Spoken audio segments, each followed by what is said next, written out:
এই যে আমার মেয়েটা নতুন শিখেছে, জামাগুলো তুলে তুলে খালি মুখে দিয়ে জামাগুলো ভেজাচ্ছে। মানা করলে আবার আমাকেই উল্টে বকছে। ঠিক আছে মাম্মা, করো না করো না, তুমি খেলো খেলো, এই যে এই যে খেলো, এই যে এই যে এই যে ঝুনঝুনি, টিং টিং টিং টিং টিং টিং টিং।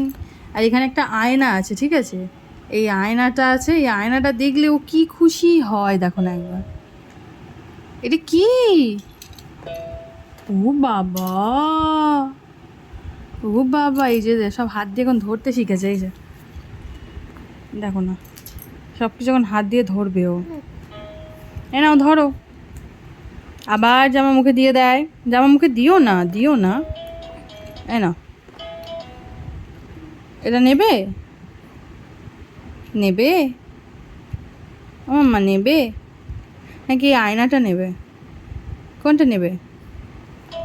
দেখেছো কিরম দুষ্টুমিটা হয়েছে, কিরম দুষ্ট। এই যে আবার জামাটা তুলে মুখে দিয়ে দিল। এই করে করে ওর পেটটা খারাপ করবে, তখন কি করবো বলো তো আমি?